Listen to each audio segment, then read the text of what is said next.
In the vast silence of the universe, between the realms we see and the realms we pretend do not exist, there lies a world made of smokeless fire, a world older than humanity, a world that has watched empires rise and crumble into dust. This is the world of the Jinn. Tonight, we will travel far beyond superstition, beyond Hollywood demons, beyond ghost stories, into something deeper, richer, and far more ancient. Because in the Islamic tradition, Jinn are not mere monsters.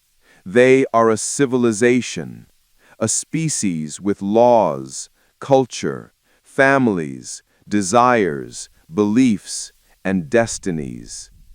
So sit down, turn down the lights, and prepare yourself for the unseen. Long before the first human opened his eyes, long before light filled the universe, there existed a being made of fire. In Islamic scripture, the Jinn were created from marij min nar, a flame of scorching, smokeless fire, a fire that burns without consuming, a fire that dances like a living shadow, a fire that carries memory, emotion, and will. Their first ancestor, according to classical Islamic scholars, was named Al-Jânn, or Jânn ibn Jânn, a conscious being endowed with free will, capable of obedience or rebellion. They inhabited the earth thousands of years before humans, and in ancient Islamic cosmology, they lived in tribes, kingdoms, and clans across the surface of the planet, long before the age of Adam. But corruption spread among them. Wars erupted. Their arrogance grew. And in that chaos, one of their own rose to power.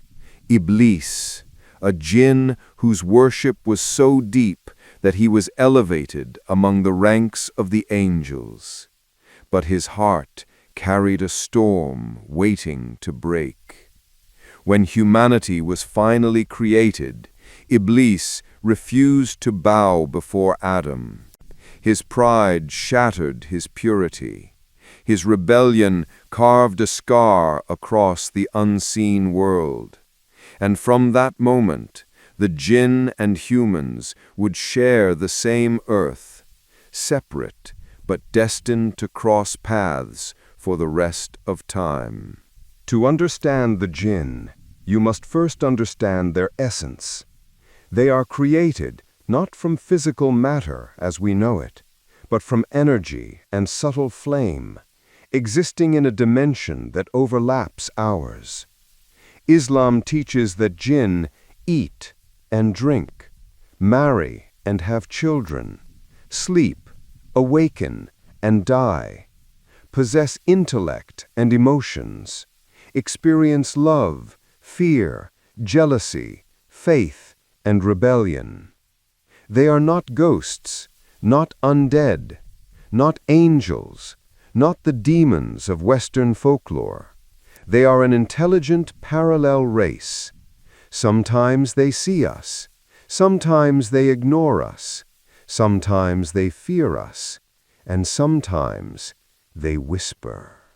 In classical Islamic writings, the Jinn are not one species, but many, spread across ranks and tribes. 1. Al-Amir, the Jinn who dwell among humans, in homes, abandoned places, forests, and ancient buildings. They avoid being seen. They prefer silence, but sometimes they react when disturbed. 2.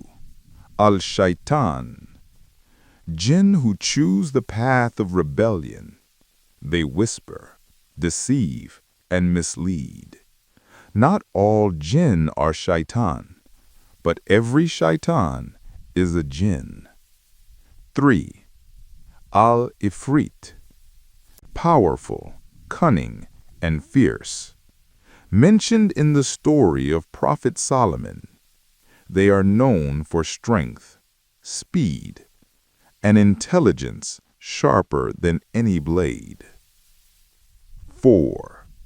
Al-Marid, the rebels, stronger and more arrogant than the Ifrit, often associated with deep deserts, oceans, and forgotten ruins.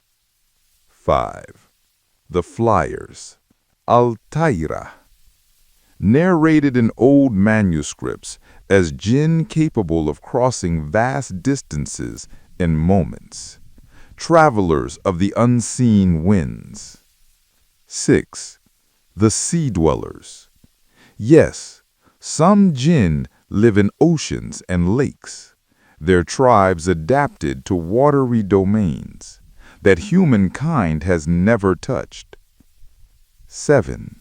The subterranean clans, those who prefer caves, mountains, caverns, and the hollow spaces beneath Earth's surface. Each type, each race, carries its own society, laws, and abilities. So, where do they live? Islam teaches that jinn inhabit a realm that overlaps our own, the same earth, but not the same wavelength of existence. Locations associated with jinn include deserts, ruins, abandoned homes, forests, bathhouses, caves, deep oceans, crossroads, old graveyards, and places of impurity.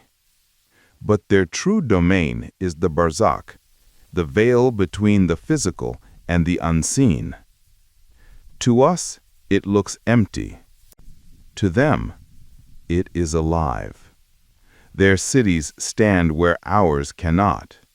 Their voices echo where human ears hear nothing. It is said that sometimes, in rare moments of stillness, the worlds overlap. That is when shadows move without light. That is when whispers feel like breath. That is when the jinn stand closest. Jinn possess abilities beyond human physics, but not infinite and not godlike. 1. Shape-shifting. They can appear as animals, snakes, insects, dogs, humans, or unseen forms, but every form they take is still limited by their nature. 2. Speed and travel. Some can cross continents faster than a falling shadow. 3. Influence and whispering. They cannot force humans, but they can suggest, push thoughts, amplify desires. 4. Strength. The Ifrit were known to lift massive objects, as in the story of Solomon. 5. Invisibility. Their natural state is beyond human sight. 6. Knowledge of old secrets. Because they live long, they carry memories of ancient civilizations long erased. 7. Possession. A forbidden act. Not all jinn do it, but some use it as a form of domination or revenge. And so, the jinn are not mere shadows of myth, but an entire civilization woven into the unseen fabric of existence. A race born of fire, with free will, culture, beliefs, and history. They walk this earth as we do, but in a world just beyond our perception. For centuries, humans have ignored them, feared them, imagined them as monsters. But the truth is far stranger. They are not angels, not ghosts, not demons, but beings, ancient, intelligent, watching, listening, waiting. And tonight, you have taken your first step into their world, the unseen world, the world of the Jinn.